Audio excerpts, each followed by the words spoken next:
A harmless man is not a good man. A good man is a very, very dangerous man who has that under voluntary control.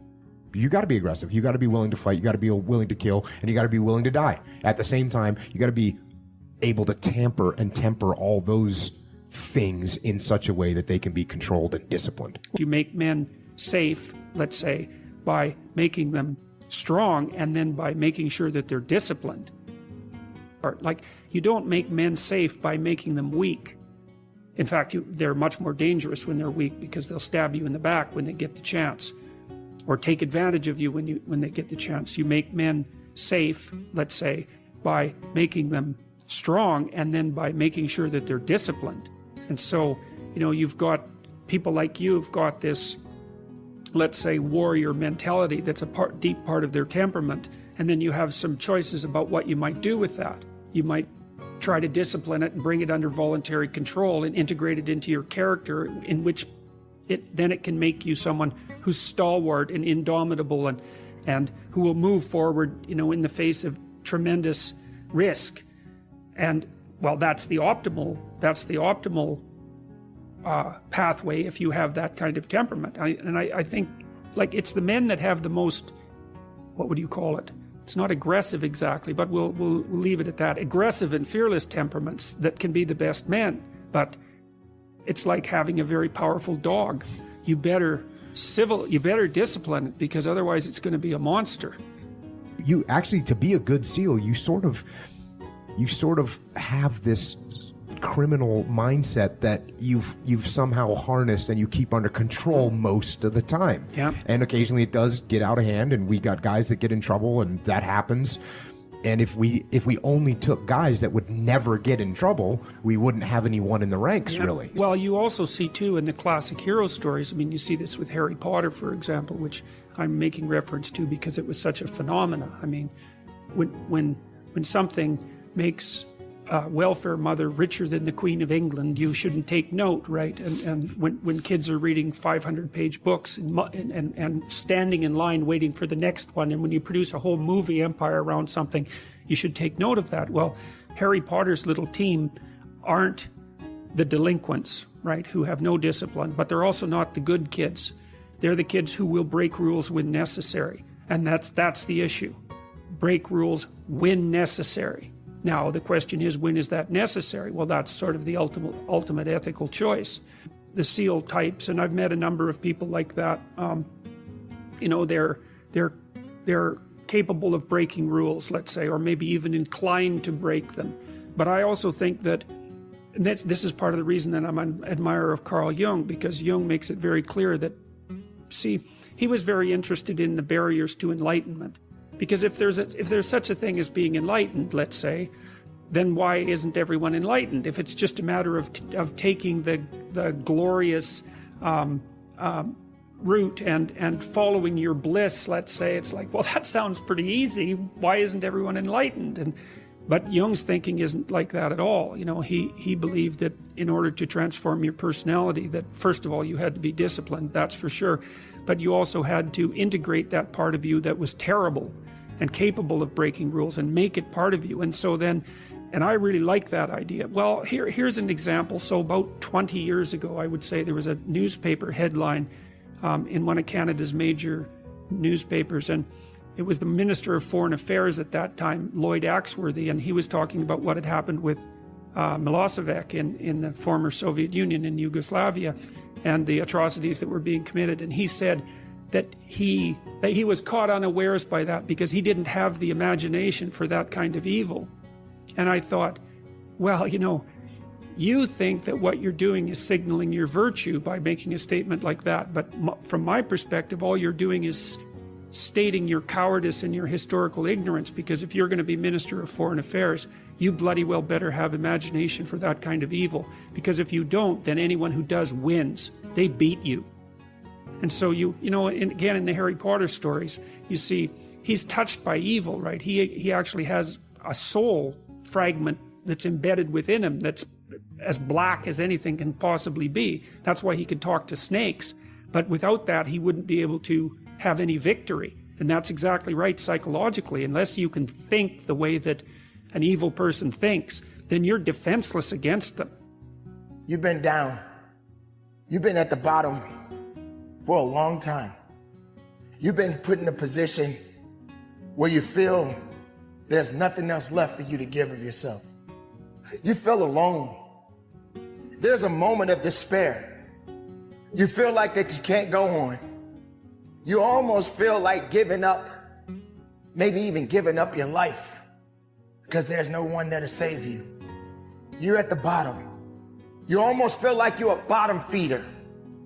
You're eating dirt instead of eating filet mignon.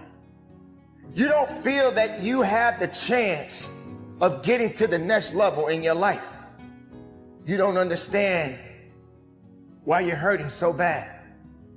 You can't even comprehend that every day you start your day, it's always bad things happening instead of something good. You feel like there's no ending to your sorrow. You feel that you can't carry on. The greatest mistake that you made with all of those thoughts in your mind is you never gave yourself a chance just to look up. All you did was look down. All you thought about was sorrow. All you thought about was misery. Instead of keeping your eyes on the prize, you kept looking down at the dirt. You kept looking down at your failures. You kept looking at around all of these things that are dead around you. The dead doesn't speak. So how do you resurrect your attitude? How do you bring yourself back to life? How do you resuscitate yourself? How do you recognize that you matter? Start believing within yourself that you do matter. Start looking up. Start climbing that mountain. We all got mountains to climb. They come in different shapes and sizes. Doesn't matter how strong or how weak you are, you must climb that mountain. Doesn't matter how many times you fall, you must climb that mountain. You may slip a few times, but you must climb that mountain. If you're looking over your shoulder and worrying about who's behind you, how can you focus on what's going on at the top of the mountain? So you slip, so you fall. But are you breathing? Can you feel your heart beating? Are you alive? Then keep climbing.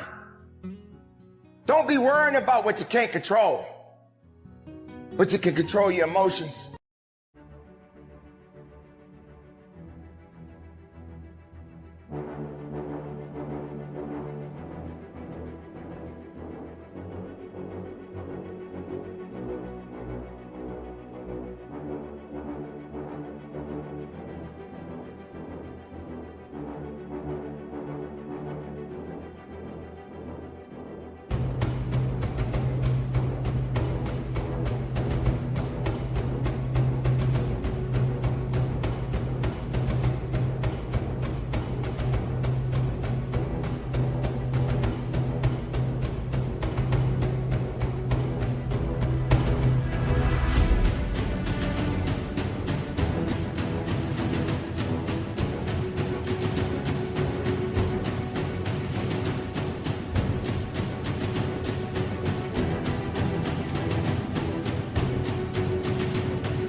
You can control the fight in you.